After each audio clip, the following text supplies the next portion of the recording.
There is a sentence many Igbo people carry quietly in their chest. I belong here. It sounds simple. It isn't. For decades, being Igbo in Nigeria has meant constantly proving your belonging, socially, politically, emotionally. Not because the Igbo are outsiders, but because history, power, and memory have made belonging feel conditional. This is not a story of victimhood. It's a story of identity, resilience, and an unfinished national conversation.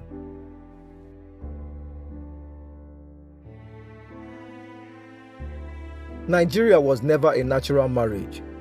It was a colonial construction that stitched together hundreds of ethnic groups with different histories, systems, and worldviews.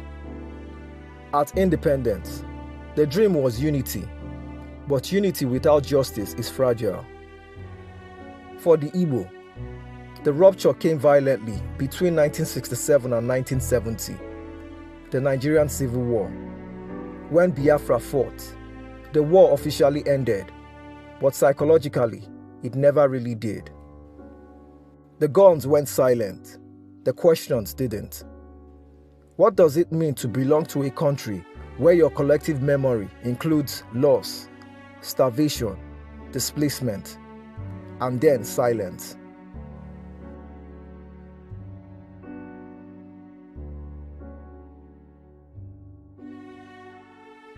One of the most misunderstood aspects of Igbo struggle is memory. Memory is not rebellion. Memory is not hatred. Memory is survival. Yet, for many Igbo people, remembering the past is often interpreted as refusing to move on. But moving on without acknowledgement is not healing. It's erasure. After the war, policies like abandoned property, the £20 flat compensation regardless of bank savings, and uneven reintegration sent a clear message. You're back, but on terms you didn't set. That sense of conditional acceptance lingers.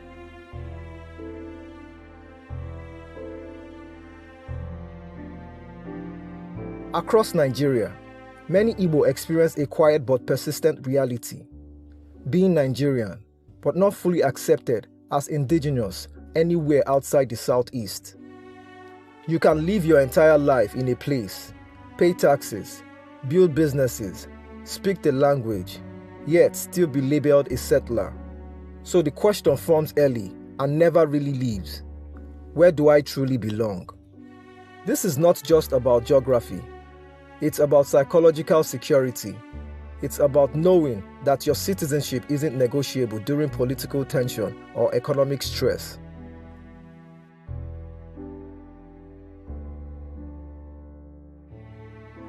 Faced with exclusion, the Igbo response has rarely been withdrawal. Instead, it has been excellence. Trade, entrepreneurship, education, innovation. These became tools of survival. When power structures felt closed, markets opened. When political doors narrowed, economic ones were forced wide open. From spare parts markets to tech hubs, from informal apprenticeships to global businesses, the Igbo built parallel systems that rewarded effort over permission. But here's the quiet irony. The same resilience that keeps the Igbo relevant is sometimes used against them, misinterpreted as arrogance, dominance, or threat.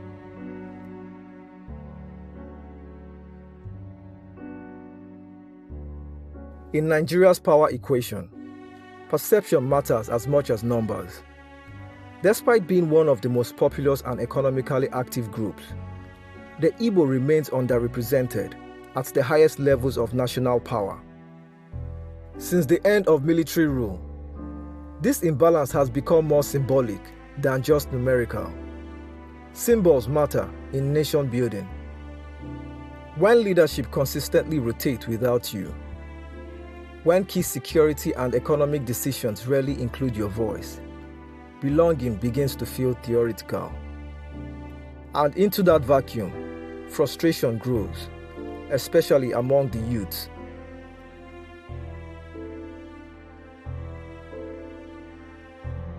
Today's Igbo youth did not fight the Civil War, but they inherited its unresolved consequences. Many are not driven by succession as much as by dignity. They want fairness, opportunity, and respect. When those feel absent, identity hardens, anger becomes language, silence becomes betrayal. The danger is not the questions they ask. The danger is a country that refuses to answer them honestly.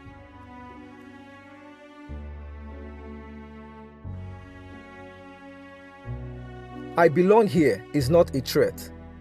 It's not a rejection of Nigeria. It's a demand for equal citizenship. It means equal protection under the law, equal access to political power, equal recognition of history, equal freedom to dream without apology. Belonging is not declared by slogans. It's proven by systems.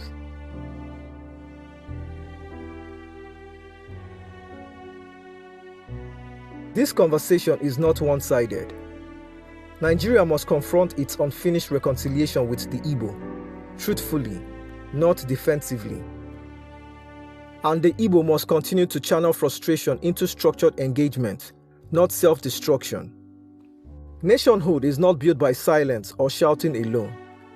It's built by difficult, uncomfortable honesty. Nigeria is still writing its story. So is the Igbo identity within it. I belong here is not the end of the sentence. It's the beginning of a deeper question. What kind of country makes all its people feel that they truly do? Until that question is answered, not with words, but with action, the struggle remains, and the listening must continue.